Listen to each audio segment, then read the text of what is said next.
So this is from a scene within the episode of JJK today. It's a small joke, or rather an inside joke. The building that will be destroyed in this cut actually exists in Shibuya, but since I couldn't find the floor plan or photos of the interior, I instead demolished Mappa's magic production floor, which was just the right size. The reception from the staff was very good, and yeah, you can see some of the animators definitely, agree with this. Well, interesting. Even with all the odds stacked against the animators, somehow they were able to produce something of this quality for this week's episode of Jujutsu Kaisen. It's honestly just, it really speaks a lot about the labor of love and passion that these animators feel towards this medium. For instance, just making anime. And I want to point out who worked on this episode. Someone made this post underneath my community post I made today, and thank you very much for this. This is the individuals from this week's episode of Jujutsu Kaisen, and it legitimately is just incredible. Everyone that worked on this, and maybe even those that are probably not even listed here, just every individual that worked on this week's Jujutsu Kaisen, honestly, there's no words to describe just how much effort they put into this episode, with just everything against him, with a very poor schedule, and just not enough time to get everything done. And even when you take a look at this episode, it's clear that there was a lot of limits in some frames, but they did the best they could, and it truly just, it stands out. It really does. And I absolutely love just the color palette that this episode provides. Like, the way the monotone colors are with seeing, like, the black and whites and grays, and then you have the red very, shiny or popping from Sukuna. I really like that. It really just adds so much more to this episode of Jujutsu Kaisen. And another thing is the very theme of this episode. I think one thing that, people are going to probably say about this episode is a few things. Obviously, besides talking about, the animation, how amazing it was, the big message of this episode wasn't necessarily the fight. It wasn't like seeing, Sukuna versus like a 10 shadow technique that was summoned as a ritual. It wasn't anything like that. The big point of this episode was pretty much just the aftermath of the destruction of Shibuya and how there's nothing left. Like, this whole episode was basically just like the end of a city and the end of a loss of life. Like, so many people died within this episode just randomly. Like, you just see, people, innocent civilians, just sitting around, and Sukuna is just having a massive fight, and just people are dying left and right. It's honestly just scary. It's chaos, and the whole episode seems very chaotic, and I know that there's already seen comments of this, actually, where people have said that this episode was very hard to follow, and I think that there's a variety of reasons why this happened. For one, the limited production, because they had to get this episode out, and on number two, is that it wasn't ever really about following the fight. It was about just the sheer chaos of the fight. That, what was happening throughout this fight was just straight up destruction of an entire city, while these two powerful beings just go at each other. It legit is an insane episode. I love the theme of this, because it's like, look, I can enjoy a good fight, but I do like it when a fight has another message behind the scenes, and this fight's entire message is basically just like the end of just so many people, and just dragged in this fight, and just how much of a menace Sukuna really is if he was to truly be free. Like, we see this much destruction on display, and this man's technically still imprisoned within Yuji. Like, he's not fully contained, he's contained, but not fully, and he's able to just do this much. Just imagine if he was fully free, no restrictions, nobody really holding him back, how much damage he would do to the world. And I think that's exactly what this entire scene within JJK was really trying to demonstrate, just how dangerous he really is. And it's not even that, his domain expansion is legitimately scary. And I'm not going to get into the subtitle part. I know people are going to definitely talk about, Malevolent Kitchen here and how it should be Malevolent Shrine. I'm not going to get into the subtitles. It's just, it happens. But anyways, the point is that the overall destruction and insanity of his domain expansion is just, it's jaw-dropping. It legitimately is jaw-dropping.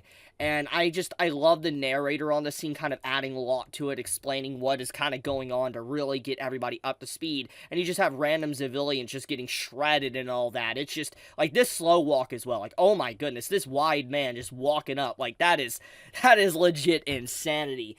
But, what an episode, truthfully. I would say that, like, we have really been blessed with just quality animation this past year. Not just with JJK, but I'm just speaking from a broad perspective of just a bunch of different anime, like, you know, for instance, you know, Free Ren as of late, to stuff like Pluto, to, you know, Vinland Saga earlier this year, to stuff like, you know, just any series you can really think of, like Oshinoko.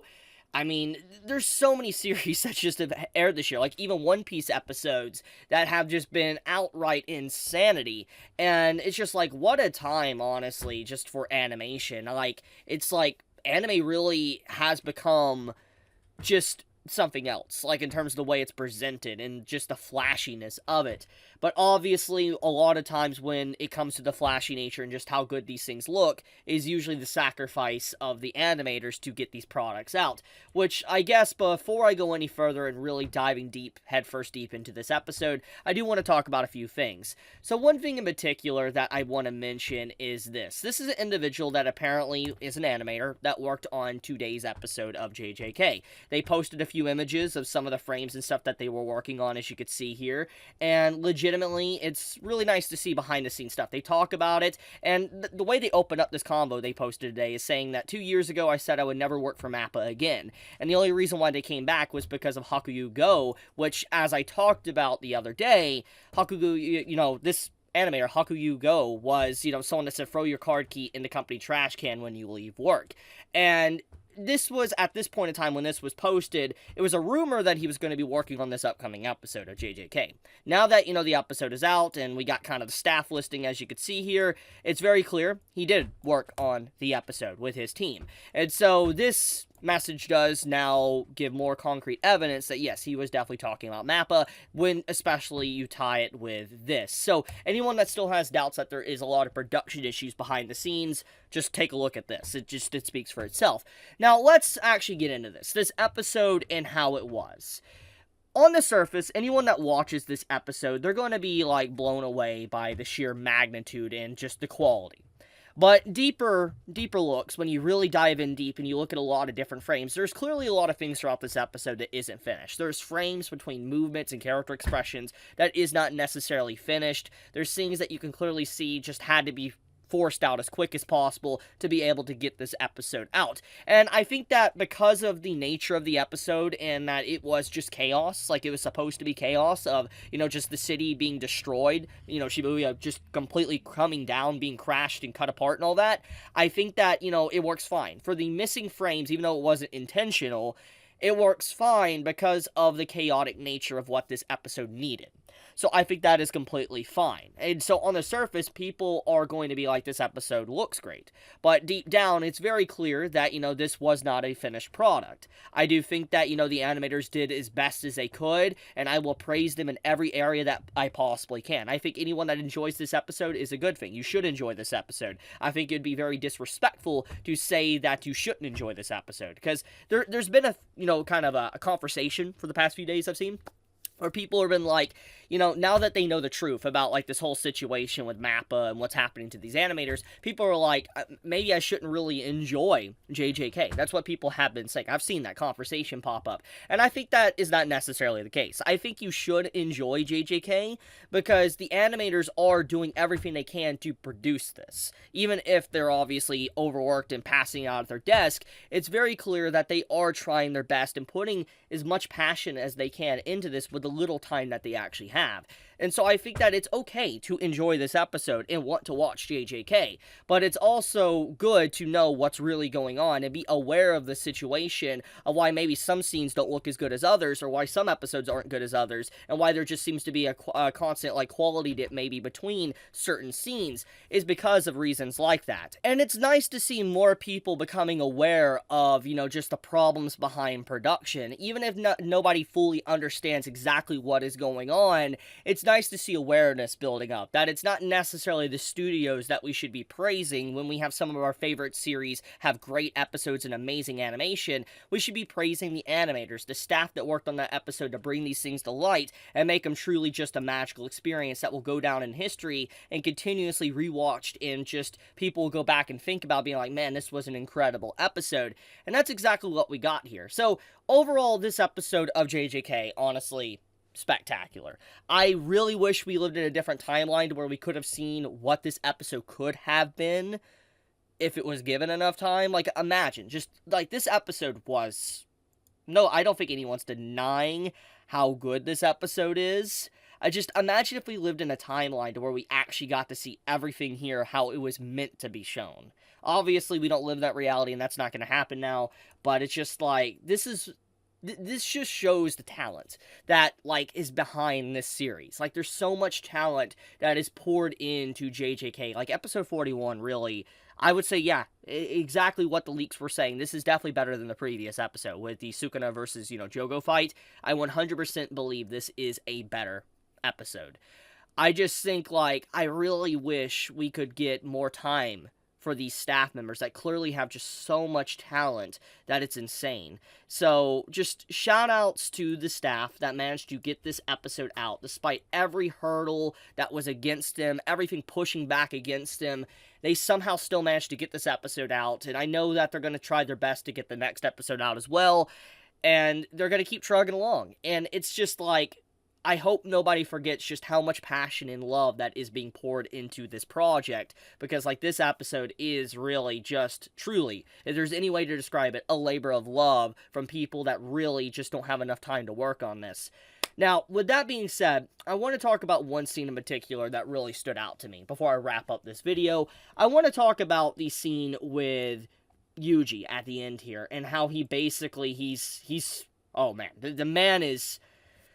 Yeah, he's depressed, and he has a brief little flash of just, like, what's going on, what's happening, for instance, and that is, like, how many people that his own hands have killed. Obviously, Sukuna controlled his body and, killed a bunch of people throughout, this episode, but Yuji feels very responsible because it goes completely against, like, his goal.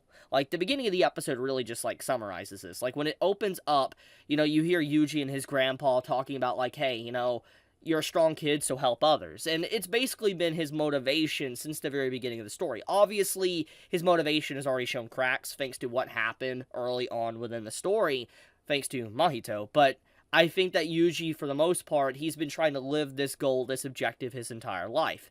And this episode basically is just a huge shock factor to him, because Sukuna pretty much destroyed that goal because he used Yuji's body, and... This transition's amazing, by the way, and it's just destruction, just death all around, and I think that it's an emotional scene, because Yuji realizes that he can't achieve that as long as he lives. He's a murderer, and as long as he is around, and Sukuna is around, he will be responsible for more people dying, and he barely can live with himself on that. Like, the very end of this episode really just represents that he can't live with himself anymore. He's so upset with what his body is doing, for instance, Sukuna is doing with his body. He needs to do something right. He feels like he needs to save someone, and it's legit sad. Like, this is a really sad moment, and it shows that, Yuji...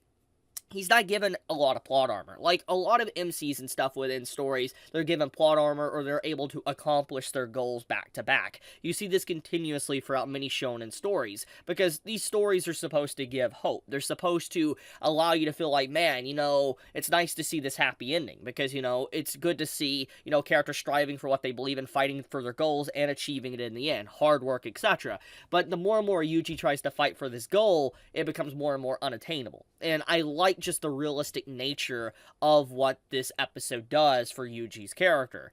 And on top of that as well, we have this final scene as well with Nanami where he's walking, and it's just like, yikes. So this man is deep fried, by the way. Pretty deep fried, and that's awful. That's oh man. But yeah, what's gonna happen with Nanami, obviously, because he's walking, and We'll have to see. But I'll leave it at that. What an episode of JJK. Legitimately absolute insanity. Everything to the abilities that were used, to the domain expansion, to getting to see, you know, just like this individual, this 10 shadow technique that has never been tamed or subjugated before. There's just a lot, really, from this episode. It's a lot of information. But I'll leave it at that. If you enjoyed this video, do leave a like. It does help me out a lot. Be safe, stay healthy. Chibi out.